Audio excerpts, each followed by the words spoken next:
नमस्कार दोस्तों, अष्टदल समूह से मैं शिखा श्रीवास्तव एक बार फिर आप सबका स्वागत करती हूँ पिटारा हिंदी कहानियों का में। आज 31 जुलाई को हिंदी कथा सम्राट मुंशी प्रेमचंद जी की जयंती पर मैं उन्हें शत शत नमन करती हूँ। आदरणीय प्रेमचंद जी की कालजयी रचना ईदगाह तो आप सबने पढ़ी होगी, जिसका मुख्य किरदार है हामिद। इसी किरदार को ध्यान में रखते हुए मैंने एक छोटी सी कहानी लिखी है जिसका शीर्षक है मेरा हामिद। आज प्रेमचंद जी की जयंती के अवसर पर मैं आप सबको यही कहानी सुनाने जा रही हूँ, जिसके माध्यम से मैं अपने प्रिय कथा सम्राट को श्रद्धांजलि भी अर्पित करना चाहती हूँ।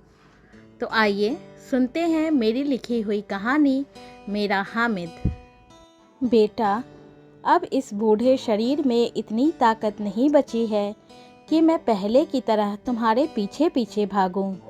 तुम ही कुछ देर अपनी दादी के पास बैठ जाया करो।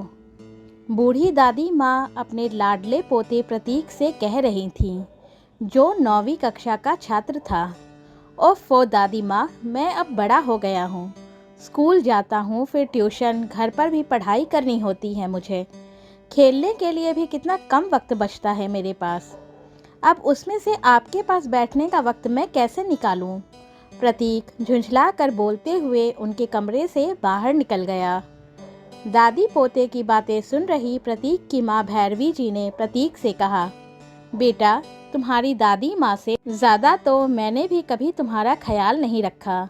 जब तुम छोटे थे और देर रात तक रोते थे, तब वही तुम्हें गोद में लेकर घुमाया करती थीं। तुम्हारी मालिश, तुम्हारी तबीयत का ध्यान सब कुछ उन्होंने रखा। थोड़ा बड़ा होने पर जब तुमने चलना सीखा, तब उन्हें तुम अपने पीछे पीछे भगाते रहते थे। मैं और तुम्हारे पापा कभी कभी तुम्हारी शैतानियों से, तुम्हारी अजीबोगरीब बालपन वाली ज़िद से चिढ़ जाते थे, पर वो कभी उफ नहीं करती थीं। और आज जब उन्हें तुम्हारे स्नेह की ज़रूरत है, तब तुम उनके साथ इस तरह बात कर रहे हो। ठीक है, तुम्हारे पास ज़्यादा वक्त नहीं है तो दादी माँ के कमरे में उनके सामने बैठकर ही पढ़ाई कर लिया करो।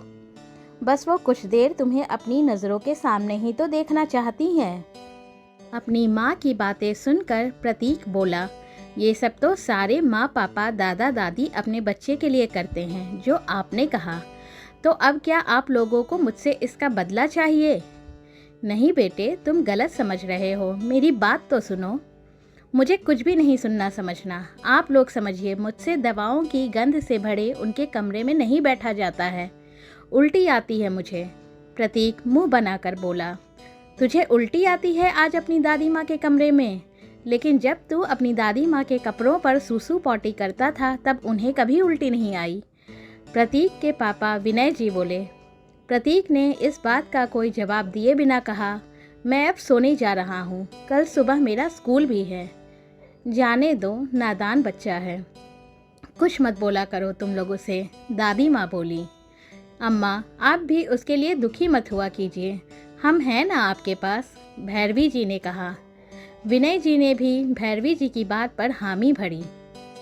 कुछ दिनों के बाद प्रतीक के विद्यालय में हिंदी की कक्षा चल रही थी।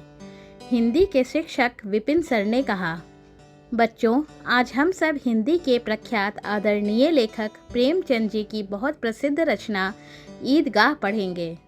कहानी का वर्णन करने के पश्चात विपिन सर ने कहा, अच्छा, आप में से किस किस के दादा दादी जीवित हैं?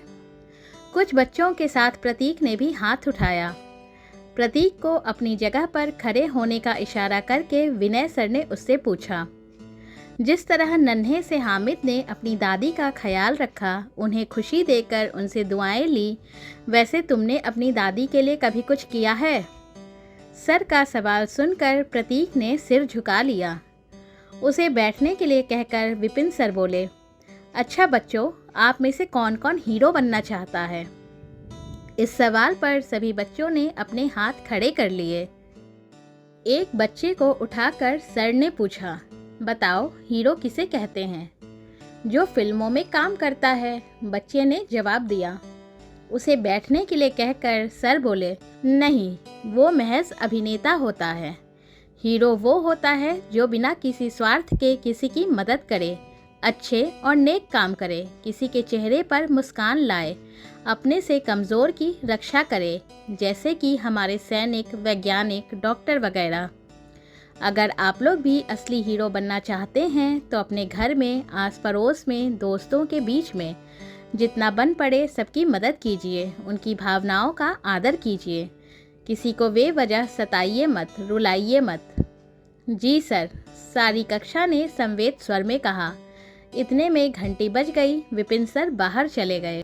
सहसा कुछ सोचकर उन्होंने प्रतीक को अपने पास बुलाया और बोले, प्रतीक, मैं तुमसे बस एक ही बात कहना चाहूँगा। जिस तरह बच्चों को बड़ों के प्यार दुलार की ज़रूरत होती है, वैसे ही बुजुर्गों को भी बच्चों के स्नेह की उतनी ही ज़रूरत होती है। उम्मीद है तुम मेरी बात समझ गए होगे। प्रतीक ने सिर झुकाकर आहिस्ते से कहा, जी सर, अब मैं किसी को भी शिकायत का मौका नहीं दूंगा। अगली बार आपके आज किए हुए प्रश्न का उत्तर मेरे पास ज़रूर होगा। विपिन सर ने स्नेह से उसकी पीठ थपथपाई और चले गए।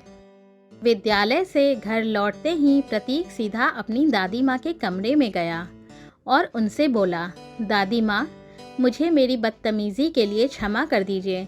अब मैं कभी आपका दिल नहीं दुखाऊंगा और आपके साथ बचपन की तरह खूब शरारत भी किया करूंगा। दादी माँ ने उसकी बात सुनकर उसे गले से लगा लिया। अचानक तुझमें ये बदलाव कैसे? भैरवी जी हैरानी से बोली। माँ, क्योंकि मुझे भी ईदगाह के हामिद की तरह अपनी दादी माँ के लिए असली हीरो बनकर उनसे ढेर सारी दुआएं और दुलार लेना है, प्रतीक ने कहा। तू हर हाल में मेरा हीरो और मेरा लाडला है मेरे बच्चे, दादी माँ स्नेह से उसके सिर पर हाथ रखते हुए बोली। जहाँ भैरवी जी मन ही मन आदरणीय प्रेमचंद जी को प्रतीक में आए इस सार्थक बदलाव के लिए धन्यवाद कह रही थीं, वहीं ऊपर आसमान में बैठे ईदगाह और हामिद के रचयिता आज अपने रचे हुए किरदार को जीवंत होता देखकर मंद मंद मुस्कुरा रहे थे। मैं आशा करती हूँ आप सबको मेरी ये छोटी सी कहानी अवश्य पसंद आएगी। कृपया कमेंट बॉक्स में अपने विचारों से मुझे अवश्य अवगत करवाएं एवं हमारे चैनल को लाइक, सब्सक्राइब, शेयर करके हमारा हौसला बढ़ाएं। फिर मिलेंगे जल्दी ही एक नई कहानी के साथ यहीं इसी जगह पर पिटारा हिंदी कहानियों का में। तब तक स्वस्थ रहिए, हंसते रहिए, मुस्कुराते रहिए एवं किसी के जीवन में हामिद बनकर उसकी झोली में खुशियाँ डालने का प्रयास करते रहिए।